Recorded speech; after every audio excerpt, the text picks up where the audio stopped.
A última coisa que ela me disse, antes de tudo desmoronar, foi: você realmente não percebe, né? E ela tinha razão. Eu não percebia. Nem quando ela beijou minha testa naquela manhã, nem quando arrumou a bolsa da academia como sempre fazia, nem mesmo quando avisei que ia chegar tarde e ela sorriu como se não fosse importante. Naquela época, eu achava que a gente estava bem. Estável. 6 anos de casados, um financiamento da casa, um Golden Retriever preguiçoso chamado Tosh, e uma geladeira cheia de marmitas de delivery. A gente não era um casal de comercial de margarina, mas era firme. Pelo menos, era o que eu pensava. Achava que tinha ganhado na loteria quando conheci a Lívia. Ela tinha uma presença tranquila, sempre calma, sempre centrada. As pessoas prestavam atenção quando ela falava, não porque ela falasse alto, mas porque cada palavra dela parecia ter peso. E, nos primeiros anos, quando ela me olhava, eu me sentia o único homem no mundo. Nos conhecemos num evento de networking que nenhum dos dois queria ir. Ela derramou vinho na minha camisa, e eu fiz uma piada sem graça dizendo que aquilo tinha sido o ponto alto da noite. De algum jeito, ela riu. 6 meses depois, a gente já dividia o mesmo teto. 1 ano depois, casamos no cartório, com testemunhas só o suficiente. Eu acreditava nela mais do que em qualquer outra coisa. E é isso que faz a traição doer do jeito que dói. Não é o ato em si, é o fato de que você nunca viu chegando. Você constrói uma vida com alguém que já estava planejando a saída enquanto você ainda reforçava os alicerces. E, em algum momento no meio disso tudo, ela começou a chamar outro homem pelo apelido que antes era meu. Mas estou me adiantando. Eu dei tudo de mim para ela. Emocionalmente, financeiramente. Nunca fui rico, mas sempre trabalhei duro, sou gerente de projetos de TI. Estável, sem graça, confiável. Ela gostava de brincar que eu era o porto seguro dela. Acontece que até porto seguro pode virar trampolim. A gente quase não brigava. Talvez esse tenha sido o problema. Talvez eu tenha confundido o silêncio dela com paz, os suspiros com cansaço. Eu não vi os sinais. Nenhum. Ainda lembro de pensar, se um dia ela me deixar, vai ser porque eu não fui o suficiente, não porque tinha outro cara. Engraçado como dá para morar com alguém por anos e ainda assim não enxergar quem ela realmente é. Ou talvez eu só não quisesse enxergar. Olhando agora, começou com pequenas coisas. Mudanças sutis, que não gritavam traição, só sussurravam. A Lívia costumava cantarolar quando cozinhava. Melodias bobas de músicas que ela nem lembrava a letra. Uma noite, cheguei tarde e a cozinha estava em silêncio. Ela fazia macarrão, colher de pau na mão, expressão vazia. Beijei sua bochecha e ela se encolheu, não de forma grosseira, mas o suficiente para eu notar. Achei que fosse estresse. Ela tinha acabado de ser promovida no escritório, algo relacionado a atendimento a clientes. Significava mais horas, mais viagens, e-mails sem fim. Levava o celular até para o banheiro. O trabalho está pegando fogo, ela dizia, com um sorriso cansado. Estou apagando com café e ironia. E eu acreditava. Ela parou de me perguntar como foi meu dia. Não por maldade. Mais como se tivesse esquecido de se importar. Quando contei que quase perdemos um contrato grande por causa de uma pane no servidor, ela só balançou a cabeça e disse: você lembrou de comprar o leite vegetal. Leite vegetal. Foi isso que ela captou do meu pior dia. Os fins de semana costumavam ser nossos. Ultimamente, ela saía sozinha. Almoço com uma amiga, ou preciso de um tempo só meu. Eu não questionava. Queria ser o marido compreensivo. Aquele que confia. Não queria ser o cara ciumento, controlador, inseguro. Mas eu sentia aquela frieza sutil quando ela estava por perto. Como se ela já tivesse meio que ido embora, mesmo estando ali. Eu ainda achava que era só uma fase. Que quando a névoa passasse, ela voltaria para mim. Eu não sabia que ela já tinha ido. Não foi o momento que destruiu minha confiança. Foram dezenas de pequenos instantes que deixaram de fazer sentido. Uma noite, ela disse que teria um jantar com o pessoal do trabalho num bar de tapas no centro. Vai até tarde, ela falou, calçando um salto que eu não via há meses e um batom que eu jurava que ela tinha deixado de usar. Beijei sua testa, e ela virou o rosto, me dando só a bochecha. Tentei não me abalar. Mas as horas passaram. Mandei uma mensagem às 10. Espero que o jantar tenha sido bom. Dirija com cuidado. Nada. Meia-noite chegou e passou. À 1h14 da manhã, ela entrou em casa cheirando a vinho, fumaça e um perfume floral que não era o dela. Você está acordado? Ela perguntou, surpresa. Eu assenti, tentando decifrar seu rosto. Jantar demorou, hein? É, disse ela, tirando os sapatos. Depois fomos em outros bares. Integração da equipe. Passou direto por mim, tirando os brincos.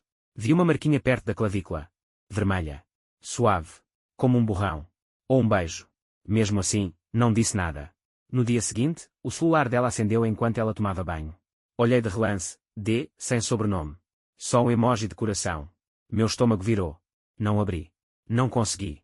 Me convenci de que confiava nela. Que precisava confiar. Que podia ser Daniela, Daniel, qualquer colega de trabalho. Mas alguns dias depois, ela deixou escapar algo sobre uma conversa num lugar que ela nunca tinha mencionado. Perguntei, num tom casual, Ué, você também estava lá. Ela travou. Por um segundo. Depois sorriu. Ah, não te falei. Nossa, tá tudo uma loucura ultimamente. Foi uma boa mentira. Tranquila. Ensaiada. Mas, quando a gente começa a ver as rachaduras, para de enxergar qualquer outra coisa. Eu não queria me tornar aquele tipo de homem que fuça o celular da esposa. Mas fui. Uma noite, ela adormeceu no sofá mais cedo, e o celular escorregou entre as almofadas. Fiquei ali, parado, olhando para ele, as mãos suando. Uma guerra interna começou, confiança contra instinto. Adivinha quem venceu? A senha não tinha mudado. Queria que tivesse. Queria que alguma coisa tivesse me impedido de ver o que eu estava prestes a descobrir. Não havia muitas mensagens. A maioria tinha sido apagada. Mas nem todas. Não paro de pensar em ontem. Tô com saudade da sua boca. Mesmo horário na semana que vem. Sem nomes. Só números. Um salvo como trabalho, D. O mesmo D de antes. Saí das mensagens e abri o calendário dela. Meu peito apertou. As reuniões tinham um padrão. Quintas às 16h30. Terças na hora do almoço. Sempre pelo menos 2 horas bloqueadas. Sempre com títulos vagos, acompanhamento, ponto estratégico, preparo de contato.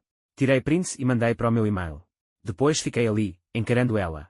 Dormia tão tranquila, boca entreaberta, o cabelo meio bagunçado da soneca, como se nada tivesse acontecido, como se tudo ainda estivesse no lugar. Coloquei o celular de volta onde estava. No dia seguinte, tirei um intervalo maior no almoço e fui até um dos endereços que batiam com uma das reuniões estratégicas do calendário. Era um hotel. Médio porte. Limpo. Discreto. Não entrei. Fiquei no carro por 1 hora. Ela não apareceu naquele dia. Mas eu já sabia. Sabia. A mulher com quem eu tinha construído uma vida levava outra por fora. E o pior não era a traição, era perceber há quanto tempo eu tinha escolhido não enxergar. Na quinta seguinte, eu segui ela. Falei no trabalho que tinha dentista, coisa rotineira. Me senti mal mentindo, mas nada comparado ao que eu imaginava enfrentar. Saí mais cedo, estacionei a uma quadra de casa e esperei ela sair da garagem, cabelo arrumado, casaco bem passado, sem bolsa de trabalho, só a bolsa de sempre. Ela parecia calma. Serena, até. Dirigiu para o outro lado da cidade, sem olhar uma vez no retrovisor. Não esperava ser seguida. Porque esperaria. Eu nunca dei motivo para ela duvidar de mim. Mantive distância. Em certo momento, até ri sozinho, parecia coisa de novela barata. Mas lá estava eu, coração na garganta, mãos suando no volante. Ela entrou no mesmo hotel que eu tinha checado antes. Estacionou nos fundos. Saiu do carro, olhou para os lados uma vez, e entrou sem hesitar. Eu não entrei. Não consegui. Fiquei no carro, do outro lado da rua. 20 minutos depois, outro carro chegou. Um sedã preto. Um homem desceu, uns 30 e poucos anos, corpo em forma, jeito confiante. Caminhava como quem já conhecia o caminho. Não bateu, não hesitou. Só entrou. Meu estômago virou. Eu não precisava de vídeo ou foto. Aquele momento, vendo ele entrar depois dela, bastou. Fiquei ali 1 hora. Talvez 2. Nem lembro. Só lembro do peso. Um luto lento. Silencioso. Cheguei em casa antes dela. Sentei à mesa da cozinha com as luzes apagadas, tentando pensar. Aquilo já não era mais desconfiança. Era fato. Eu sabia. E ela não sabia que eu sabia. E agora, eu tinha que decidir o que vinha depois. Ela chegou em casa cantarolando. Foi isso que mais me pegou. Depois de tudo, o hotel, o outro homem, as mentiras, ela entrou como se tivesse voltado de um spa. Casaco dobrado no braço, rosto levemente corado, cabelo bagunçado como quem andou com o vidro do carro abaixado. Oi, disse, passando por mim. Você chegou cedo. O dentista desmarcou, respondi, sem tirar os olhos do notebook. Minha voz não me traiu. Não deixei. Ela beijou o topo da minha cabeça como se nada estivesse quebrado entre nós, como se não tivesse acabado de passar 2 horas com outro cara. Fiquei olhando para a tela depois que ela saiu da cozinha, mas não conseguia ler nada. Só enxergava um borrão branco. Naquela noite, comemos macarrão. Ela contou uma história sobre o chá de bebê de uma colega do trabalho. Eu assenti, sorri nos momentos certos. Ela riu num ponto e pegou minha mão sobre a mesa. Eu não puxei. Ainda não. O pior era ver como ela era boa em fingir. Como entrava na nossa rotina sem esforço, como se nada tivesse mudado. Mas tudo tinha. Agora eu via nos olhos dela, o jeito como me observava quando achava que eu não estava prestando atenção, como se me disse, tentando descobrir se eu suspeitava de algo. Ou talvez só estivesse se sentindo culpada. Mas culpa não impede ninguém de fazer o que quer. Mais tarde, enquanto ela escovava os dentes, abri um documento em branco no notebook. Criei uma pasta. Fiz backup dos prints. Anotei datas. Horários. Locais. Eu não ia confrontar ela. Ainda não. Se ela queria continuar brincando de casinha, tudo bem. Mas eu tinha acabado de ser o último a ficar no escuro. Eu não conseguia dormir. Pelo menos, não de verdade. Ficava deitado ao lado dela, ouvindo sua respiração, tentando entender como ela conseguia dormir tão tranquila com tudo o que escondia. Eu nem estava mais com raiva. Estava anestesiado. Como se meu coração tivesse se recolhido num canto e apagado as luzes. O próximo passo foi seguir o rastro do dinheiro. A gente não compartilhava todas as contas, só as principais. Mas ela sempre cuidou dos cartões de crédito. Dizia que era para controlar melhor os pontos, manter os boletos em dia. Eu não me importava. Ela era boa nisso. Ou pelo menos parecia ser. Demorei 15 minutos para acertar a senha. Era o nome do cachorro preferido da infância dela, como sempre. E lá estava tudo, extratos, faturas, compras que não batiam com a nossa rotina. Cobranças de hotéis boutique. Jantares em lugares onde eu nunca estive.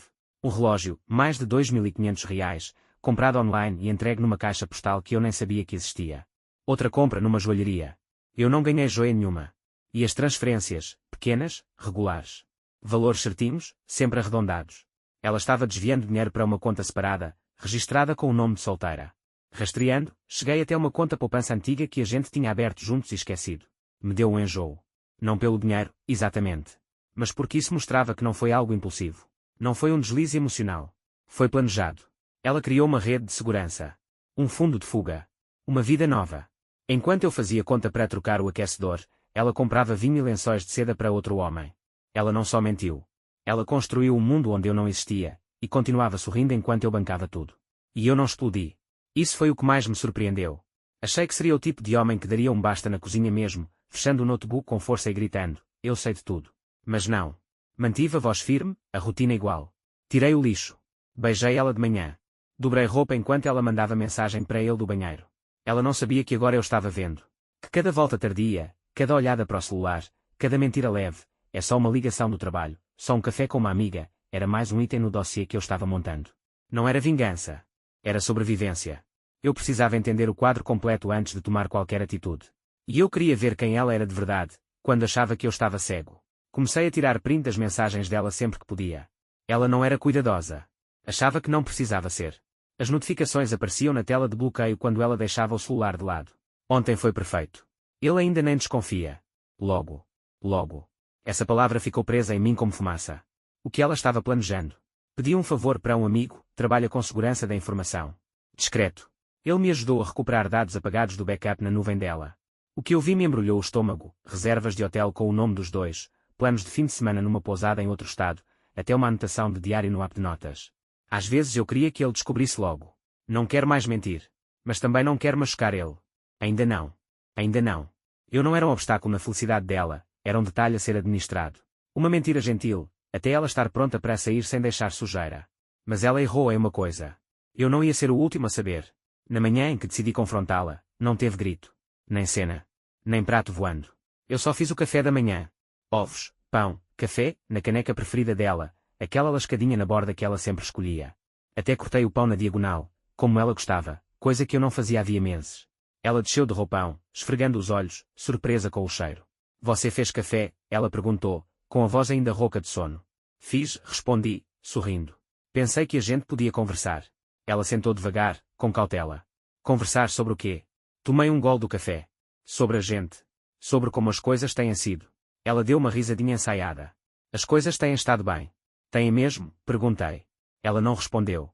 Só passou manteiga na torrada com cuidado demais, como se o gesto a mantivesse de pé. As mãos estavam tensas. Os olhos, fugindo dos meus. Não fui direto ao ponto. Deixei o silêncio crescer. Então abri a gaveta ao meu lado da mesa e tirei uma pasta. Fina. Limpa. Sem nada escrito. Coloquei suavemente entre nós dois. O que é isso? Ela perguntou, a voz mais fina de repente. Sua outra vida, eu disse. Ela não tocou na pasta. Nem precisava. O rosto dela entregou tudo. A cor foi sumindo devagar. O momento pareceu durar uma eternidade. Ela não negou. Nem chorou. Eu não queria que fosse assim, ela disse, por fim. Não, respondi. Você só não queria que fosse de um jeito onde teria que olhar nos meus olhos. Ela começou a falar, mas eu levantei a mão. Eu sei de tudo, Lívia. Sei do hotel. Do dinheiro. Dele. Foi aí que a máscara caiu. Só por um instante. Como se ela entendesse que o jogo tinha acabado, mas ainda não soubesse como perder. Ela não chorou. Sempre achei que, quando a verdade viesse à tona, haveria lágrimas. Que ela desabaria num mar de culpa e pedidos de perdão. Mas não. Ela só ficou ali, sentada, olhando para a pasta, respirando devagar e raso. Há quanto tempo você sabe? Ela perguntou, como se isso ainda importasse. Há um tempo, respondi. Tempo suficiente para te dar o benefício da dúvida. Mais do que devia. Ela esticou a mão, Tocou a pasta com um dedo, mas não abriu. Você leu tudo. Li o suficiente. O silêncio que veio depois parecia um peso. Como se estivéssemos parados sobre uma ponte já em chamas atrás da gente. Eu nunca quis te machucar, ela disse, baixinho. Você não só me machucou, Lívia. Você me apagou. Construiu outra vida enquanto sentava comigo no jantar. Mentiu olhando nos meus olhos, repetidas vezes. Me fez sentir louco por desconfiar de uma verdade que você já sabia. Ela se encolheu, quase imperceptivelmente. Alguma parte disso foi real? Perguntei. Qualquer parte. Ela me olhou, de verdade, pela primeira vez naquela manhã. E ali, por um instante, vi o que restava da mulher que eu tinha casado. Aquela que ria das minhas piadas ruins e dormia no meu peito durante os filmes. Foi, ela sussurrou. Mas deixou de ser suficiente. Ali estava. A lâmina. Não afiada, mas lenta, precisa. Não cortava. Afundava. Fiquei porque me sentia culpada, ela continuou. Porque não queria ser a vilã da história. Mas é, eu disse. Calmo.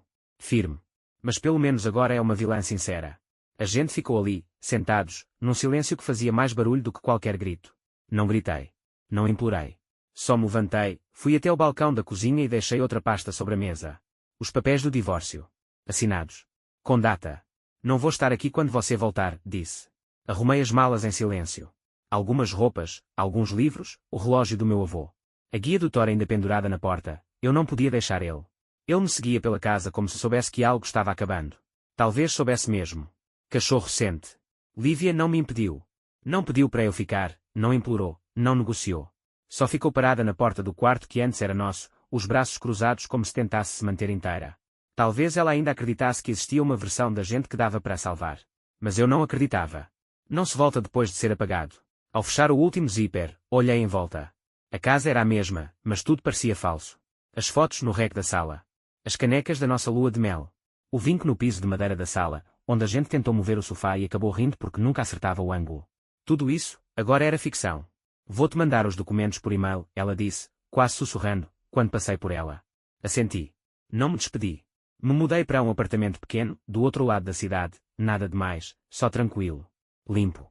Sem o cheiro do perfume dela no banheiro. Sem notificações estranhas piscando no celular de outra pessoa no meio da madrugada. Thor se adaptou rápido. Dormia mais perto de mim agora, como se soubesse que eu precisava da companhia. Pela primeira vez em muito tempo, dormi a noite toda. Sem fingimento. Sem ficar acordado esperando. Ainda não era felicidade. Mas era paz. E depois de tudo que ela me tirou, paz já parecia um começo. Uma semana se passou antes que ela me procurasse. Uma mensagem curta. Só 2 linhas, não achei que fosse doer assim. Sinto sua falta. Fiquei olhando para a tela por um tempo. Não por não saber o que responder, mas porque tinha coisa demais para dizer. Ela não sentia falta de mim. Sentia falta da versão de mim que facilitava a vida dela. Do cara que consertava o cano da pia, pagava os boletos, respondia às mensagens com um sorriso mesmo quando algo soava errado. Do homem que engolia a desconfiança e guardava os segredos dela para ela. Ela sentia falta da estabilidade. Da conveniência. Não do homem que ela traiu. Não respondi. Mais tarde, outra mensagem chegou. Você realmente não vai dizer nada. Eu quase conseguia ouvir a voz dela, irritada, impaciente, como se eu devesse um encerramento. Coloquei o celular de lado. Saí para passear com o Thor e deixei o vento bater no rosto. O silêncio ao meu redor agora parecia mais limpo. Honesto. No dia seguinte, um amigo em comum me ligou. Disse que a Lívia andava dizendo para as pessoas que a gente se afastou com o tempo, que foi, de comum acordo. Disse que ela estava surpresa por eu ter saído tão rápido. Ri quando ouvi. Daquele tipo de riso que nem parece riso. Quando alguém monta um plano de fuga pelas suas costas, acordo mútuo, não é bem a palavra. Mas eu não corrigi a versão dela. Não expus a verdade. Deixei ela contar a história que quisesse, bancar a vítima simpática. Porque eu não vivo mais na versão dela da história. Agora, eu tenho a minha. Eu não tinha ideia de quanto espaço ela ocupava na minha cabeça, até não ocupar mais. O apartamento era pequeno, um quarto, nada de luxo, mas era meu. Cada canto era honesto. Cada interruptor ligado por minhas mãos. Eu não precisava checar mentiras ali. Não precisava fingir nada. Voltei a cozinhar. Nada elaborado, só pratos que deixavam a casa com cheiro de vida. Encontrei uma playlist antiga no celular, daquelas de anos atrás, antes do silêncio entrar no nosso casamento. Antes dela começar a se desligar. Deixei tocar enquanto picava cebola, permiti que a música me alcançasse de novo. Thor amava aquele lugar. Dormia perto da janela, o rabo batendo no chão toda vez que eu passava. Sem tensão. Sem perfume estranho no corredor. Só nós dois. Até voltei a correr. Não para melhorar a mim mesmo, nem buscar algum tipo de renascimento pós-término.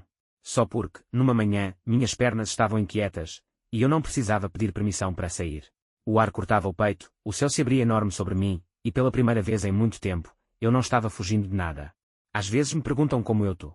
Eu digo que tu bem. Mas a verdade é, tu mais do que bem. Tu me tornando alguém que reconheço de novo.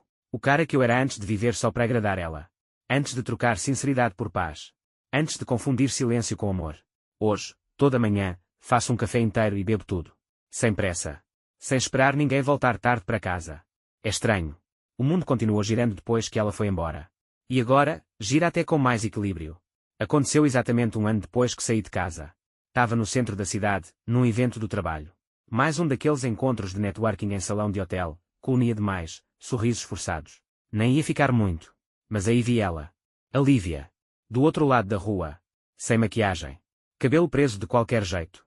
Usava um moletom cinza largo demais e andava como quem carrega mais peso do que devia. Ela não me viu. Ouviu, e simplesmente continuou andando. Sem surpresa. Sem pausa dramática. Só uma mulher cansada, atravessando a multidão como se estivesse atrasada para algo que nem importava. Por um segundo, esperei a dor. Mas ela não veio. Não senti raiva. Nem tristeza. Nem saudade. Só, silêncio. Como quando você reassiste um filme que já amou, e se pergunta porquê. Ela parecia menor. Não só fisicamente, mas diminuída.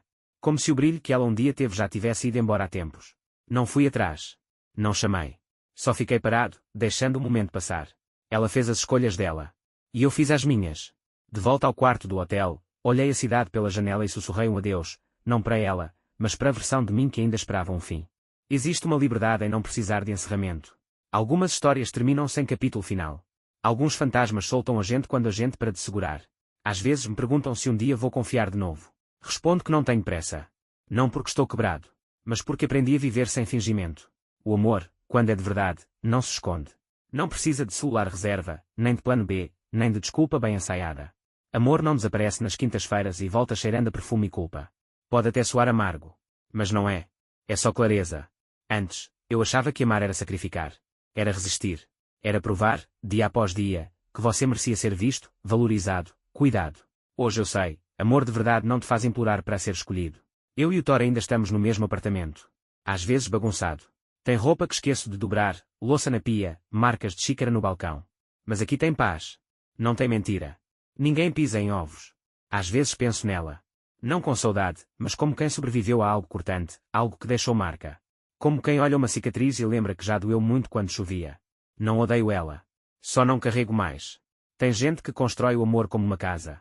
Outros cavam túneis por baixo, planejando a fuga antes mesmo de você sentir o cheiro de fumaça. Ela queimou tudo. Mas eu construí algo novo nas cinzas. É menor. Mais simples. Mas é meu. E pela primeira vez em muito, muito tempo, eu não sinto mais que tu esperando ser deixado para trás.